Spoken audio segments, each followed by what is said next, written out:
Finally Realme Indian মার্কেটে 23শে August release করতে যাচ্ছে রিয়েলমি 11 সিরিজের দুইটি স্মার্টফোন, রিয়েলমি 11 5G এবং রিয়েলমি 11X 5G।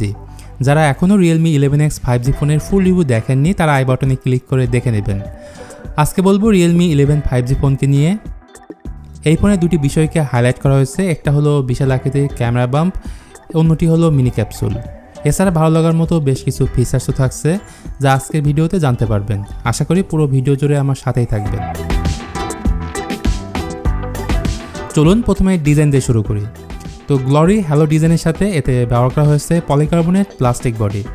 তবে আমার কাছে ভালো লেগেছে এর ব্যাক প্যানেলে থাকা সার্কুলার ক্যামেরা মডিউল। কালার ভেরিয়েন্টের ক্ষেত্রে এখানে দুটি অপশন থাকছে, মিডনাইট ব্ল্যাক এবং সানরাইজ গোল্ড। এর থিকনেস হলো 8.1 মিলিমিটার এবং ওজন প্রায় 190 গ্রামের মতো।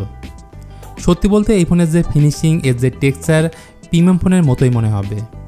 সেই সাথে ফোনটির ডান দিকে থাকছে ভলিউম রকার ও পাওয়ার বাটন, বাম দিকে সিম কার্ড ট্রে, উপরের দিকে থাকছে সেকেন্ডারি নয়েজ ক্যান্সেলিং মাইক এবং এর ঠিক নিচেই থাকছে 3.5 millimetre audio jack, microphone, USB type C port ও স্পিকার গ্রিল।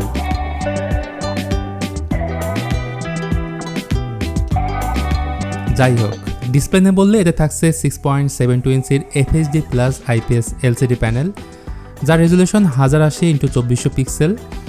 সব থেকে ভালো বিষয় হলো এই ফোনে থাকছে 120 হার্টজের ফাস্ট রিফ্রেশ রেট, এর সাথেই থাকছে 550 নিটস পিক ব্রাইটনেস। ইন্টারেস্টিং ব্যাপার হচ্ছে এই ফোনে থাকছে মিনি ক্যাপসুল, আর এখানে চার্জিং সহ বেশ কিছু ফিচার্সও দেখতে পাবেন। তবে এখানে কী ধরনের পরিবেশন ব্যবহার করা হবে বা ওয়াইড ওয়ান 11 সাপোর্ট থাকবে কিনা সেই সম্পর্কে তেমন কিছুই জানা যায়নি। পারফরমেন্স সেকশনে আসলে এতে থাকছে মিডিয়াটেক ডায়মেনসিটি 6100 প্লাস। এটি মোটামুটি মিড বাজেটের একটি প্রসেসর, 6 ন্যানোমিটার আর্কিটেকচারে বিল্ড করা হয়েছে। এর ম্যাক্সিমাম ক্লক স্পিড হচ্ছে 2.2 GHz, আর এতে ব্যবহার করা হয়েছে UFS 2.2 স্টোরেজ টাইপ। যতদূর জানা গেছে এই ফোনে র্যাম থাকবে 8GB এবং স্টোরেজ থাকবে 128GB। সফটওয়্যার বললে এতে out of the box Realme UI 4.0 থাকছে বেসড অন অ্যান্ড্রয়েড 13। এখানে call of duty medium graphics high frame রেটে প্লে করা যাবে। মোট কথা হলো এই ফোনের পারফরমেন্স ভালো পাওয়া যাবে। ব্যাটারি সেকশনে আসলে এই ফোনে 5000 mAh ব্যাটারি থাকছে। তবে ভালো বিষয় হলো এতে 67 ওয়াটের সুপার বক্স চার্জার বক্সে পাওয়া যাবে। এটা দিয়ে প্রায় 15 থেকে 17 মিনিটে 50% চার্জ করা যাবে।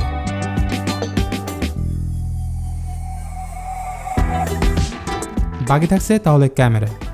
রিয়েলমি 11X 5G ফোনের পেছনে রয়েছে ডুয়েল ক্যামেরা সেটআপ, যেখানে main camera 108 megapixel Samsung ISOCELL HM6 sensor, এর অ্যাপারচার f1.8 এবং সেকেন্ড ক্যামেরাটি হলো 2 মেগাপিক্সেলের ডেপথ সেন্সর।